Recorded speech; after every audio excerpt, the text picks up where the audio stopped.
আসসালামু আলাইকুম ওরহমতুল্লাহ।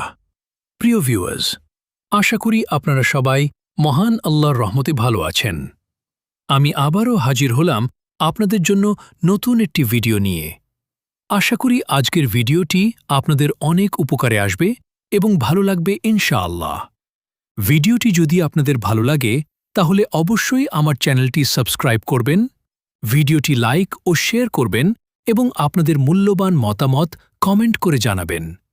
আপনাদের একটি সাবস্ক্রাইব ও সুন্দর মন্তব্য আমাকে নতুন নতুন ভিডিও তৈরি করতে উৎসাহ দেয়।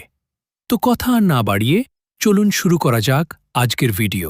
লেকট্রা মডারিস সফটওয়্যারের টুল মেনু এর অধীনে এই তিনটি গ্রেডিং অপশন মূলত উন্নত মানের প্যাটার্ন সাইজ কন্ট্রোল এবং স্পেসিফিকেশন অনুযায়ী গ্রেডিং ম্যানেজমেন্টের জন্য ব্যবহৃত হয়।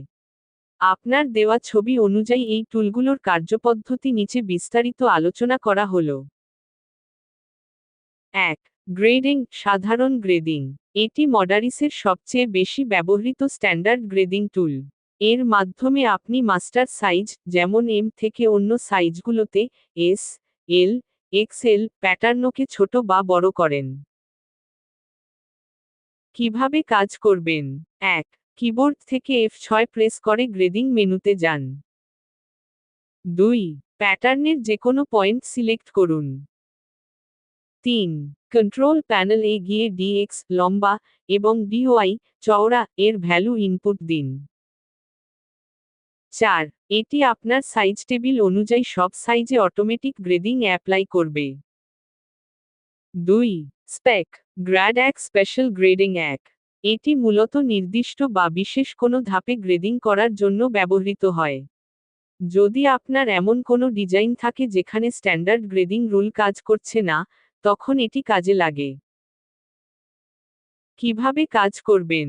1. এই টুলটি সিলেক্ট করলে আপনি নির্দিষ্ট পয়েন্টে কাস্টম ভ্যালু সেট করতে পারবেন যা অন্য সাইজগুলোর ওপর সরাসরি প্রভাব ফেলবে না। 2. এটি বিশেষ করে জটিল কার্ভ বা নির্দিষ্ট জয়েন্ট পয়েন্টের গ্রেডিং নিখুঁত করার জন্য ব্যবহার করা হয়। 3. পয়েন্ট সিলেক্ট করে আপনি ম্যানুয়ালি ভ্যালু অ্যাসাইন করতে পারেন যা ডিফল্ট রুলকে ওভাররাইড করবে। 3. Spec grade 2 special grading 2। এটি সাধারণত ভ্যারিয়েন্ট বা অ্যাসেম্বলি লেভেলের গ্রেডিংয়ের জন্য ব্যবহৃত হয়। অনেক সময় পকেটের পজিশন বা কোনো লোগোর পজিশন সাইজ অনুযায়ী নির্দিষ্ট দূরত্বে রাখতে এটি ব্যবহৃত হয়। কিভাবে কাজ করবেন? 1. এটি মূলত ডাইনামিক গ্রেডিং এর মতো কাজ করে। 2. যদি আপনি চান যে বড় সাইজে পকেটের দূরত্ব ছোট সাইজের তুলনায় আলাদা কোনো অনুপাতে বাড়বে, তখন এই টুলটি ব্যবহার করা সুবিধাজনক। 3. এটি ব্যবহার করে আপনি এক পয়েন্টের রেফারেন্সে অন্য পয়েন্টের গ্রেডিং ভ্যালু কপি বা লিঙ্ক করতে পারেন। সংক্ষেপে মনে রাখার টিপস। টুল মূল কাজ: গ্রেডিং সাধারণ সাইজ বৃদ্ধি বা হ্রাসের জন্য standard DX, DY। Spec grade 1 বিশেষ পয়েন্টে ম্যানুয়াল বা কাস্টম গ্রেডিং ভ্যালু বসানোর জন্য। স্পেক গ্রেড 2 জটিল এবং রেফারেন্সিয়াল, একটি পয়েন্টের সাপেক্ষে অন্যটি গ্রেডিংয়ের জন্য।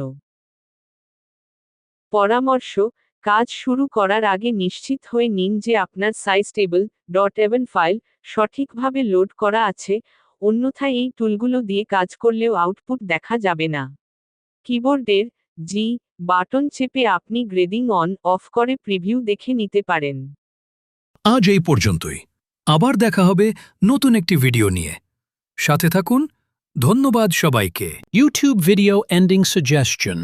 ভিডিওটি ভালো লাগলে অবশ্যই লাইক, কমেন্ট এবং শেয়ার করবেন। আর লেকট্রা মোদারিসের আরও অ্যাডভান্স টিউটোরিয়াল পেতে চ্যানেলটি সাবস্ক্রাইব করে পাশে থাকা বেল আইকনটি অন করে রাখুন।